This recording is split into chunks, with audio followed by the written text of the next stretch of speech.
Vamos a noticias internacionales. Isel Guerra está nuevamente con nosotros aquí en el estudio. Isel. Hola, Seba, nuevamente, y en esta oportunidad para hablar de lo que ha sido la tónica, por cierto, en temas médicos y este brote de ébola que ha estado afectando a la República Democrática del Congo y a Uganda durante estas últimas semanas. Y con información en esta oportunidad, Seba, que llega desde la OMS, que plantea que este brote podría haber comenzado hace varios meses atrás y no a finales del mes de abril, como se había creído hasta este momento.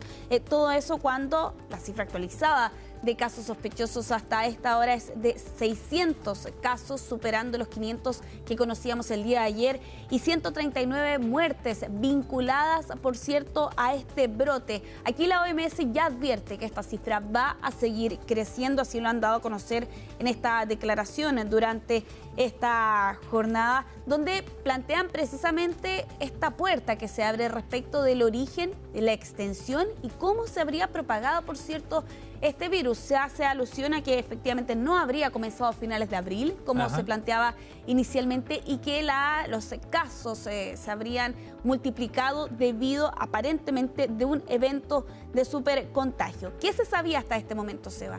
Que el paciente cero no habría sido aparentemente un trabajador de la salud que habría reportado síntomas a finales del mes de abril y que habría muerto el 24 de ese mes, y que claro, en algún momento, aparentemente a principios del mes de mayo, habría ocurrido un evento de supercontagio, ya fuera en un funeral o en un centro de salud.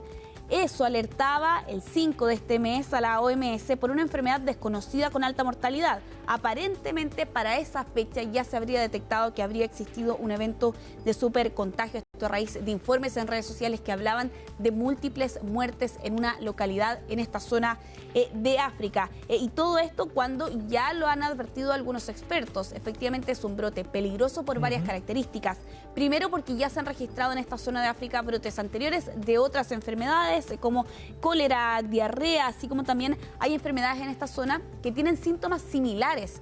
Entonces, como por ejemplo es el caso de la malaria o la fiebre tifoidea, claro, la gente confunde esos síntomas y no reporta la posibilidad de que podría tratarse de un brote. Se suma además que no hay vacunas, no hay tratamientos, es una zona de alto tráfico con una frontera bastante permeable y es una zona de conflicto además, lo que hace bastante difícil poder localizar a los casos, pero además hacer un rastreo y con ello también hacer una vigilancia epidemiológica, que es por cierto uno de los factores cruciales para poder detectar y detener el avance de este brote. Oye, Isel, y sobre eso te iba a preguntar, el hecho de que esto haya comenzado antes de lo que se pensaba, ¿podría generar una trayectoria distinta entonces para el virus hacia adelante?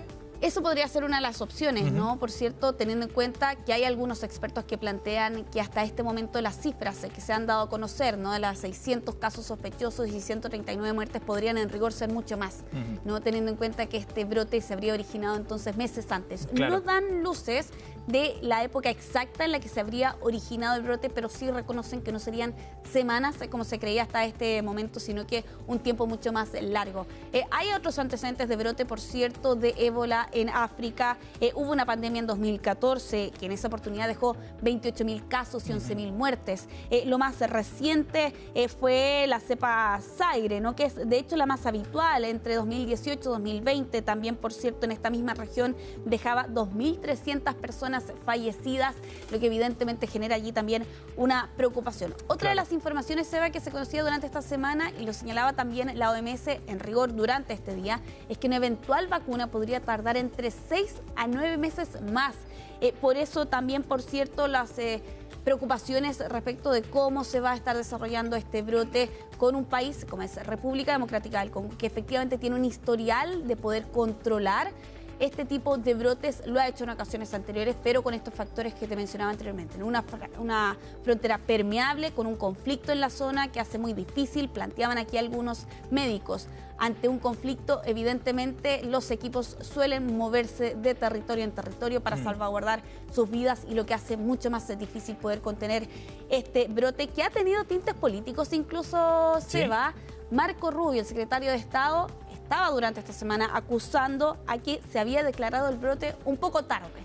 y eran parte de las declaraciones teniendo en cuenta que Estados Unidos se retiró de la OMS a inicios de este año. Acusando a los gobiernos, me imagino, de gestionar esa crisis, ¿no? Exactamente, de la forma en la que lo hicieron. De todas formas, es parte de las críticas que hemos escuchado incluso de Estados Unidos, con un caso sospechoso incluso que llegaba y que estaba vinculado más bien a este país debido a un ciudadano estadounidense. Vamos a cambiar de tema, vamos a continuar en nuestra región. El día de ayer se registró un sismo en la zona sur de Perú que dejaba estas imágenes, un sismo magnitud 5.8 que ha dañado un cementerio en la región de Ica, tuvo una profundidad de 56 kilómetros aproximadamente y que dejaba además 28 personas lesionadas que debieron ser atendidas en hospitales, así como también daños en diferentes establecimientos de salud y al menos 4 colegios. Y en este cementerio, que es la imagen que están viendo ustedes allí en pantalla, también por cierto, en este pabellón antiguo que dejaba al descubierto ataúdes entre los escombros, 20 nichos se derrumbaron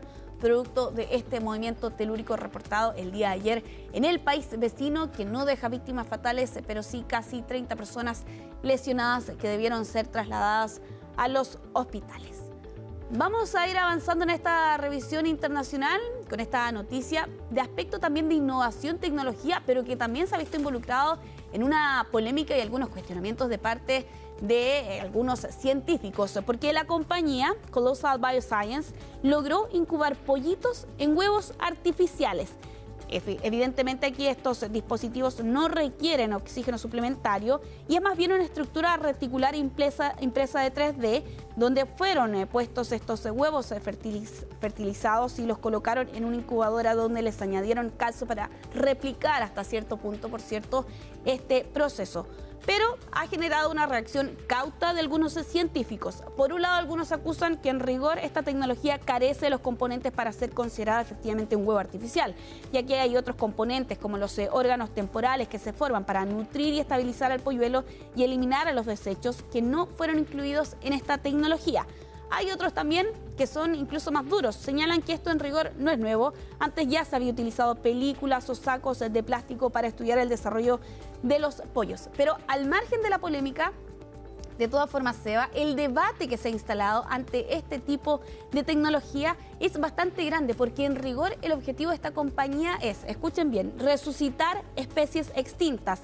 De hecho, ya han hecho algunas modificaciones para precisamente modificar algunos animales vivos para que parezcan especies extintas, como por ejemplo ratones de pelo largo para imitar alguna especie parecida a un mamut lenudo. Y aquí lo que buscan en rigor es modificar genéticamente aves vivas para hacerlas parecerse a otras que ya no existen, como por ejemplo el moa gigante, que es una especie de ave que vivió hace muchísimo tiempo, cuyo huevo tiene 80 veces el tamaño de uno de gallina, pero todo esto como parte entonces de un objetivo más grande, que es resucitar algunas especies, en este caso a una ave extinta, para replicar las condiciones con estos huevos artificiales. No sé si te pasa lo mismo, Isel, pero a mí me da miedo cuando plantean esas cosas, ¿no? De todas formas. Porque es muy temerario ir avanzando contra natura, básicamente. Exactamente. Por un lado hay quienes critican que efectivamente modificar una especie viva para que parezca una extinta en rigor no es finalmente hacer la especie en sí misma, no es como una copia modificada. Sí. Pero hay quienes también desde la bioética se preguntan, bueno, ¿y en qué condiciones podría vivir ese animal, no? Ejemplo.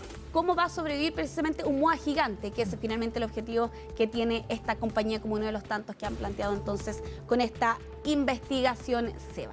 Vamos a ir cerrando esta revisión internacional con una información relacionada al espectáculo. Kylie Minogue ha revelado en un documental reciente que ha sido lanzada por Netflix que ella enfrentó un segundo diagnóstico de cáncer en 2021. Ella en 2025 daba a conocer esta noticia cuando tenía 36 años de que estaba enfrentando un diagnóstico de cáncer de mama. Tuvo que suspender una gira por su país, por Australia. Se sometió de inmediato a un tratamiento. Días después se operó para poder atajar esta enfermedad y en febrero del 2006 anunciaba que ella estaba libre de cáncer. Bueno, ahora con este lanzamiento de este documental en Netflix revela que ese episodio del 2005 no fue el único que debió enfrentar en su vida, sino que a principios de 2021 enfrentó también un diagnóstico similar. Señalaba en esta especie de entrevista, ¿no?, con este documental, que ella pudo mantenerlo en secreto, no como la primera vez, y que de todas formas ella está libre de la enfermedad. Por suerte lo superé otra vez y está todo bien. Quién sabe qué me depara el futuro, pero la música pop me nutre, señalaba entonces Kylie Minogue con este documental, donde ella planteaba que le había costado encontrar el momento para decirlo públicamente. Bueno, lo hace, por cierto, con este documental Libre de Cáncer, después de este segundo diagnóstico en 2021. No debe ser nada fácil, por supuesto, una experiencia muy, muy dura. De todas sea formas. Cual sea el cáncer y la edad, da igual, es una enfermedad terrible. Así es. Gracias, Isel. Que esté muy bien, Seba. Nos vemos.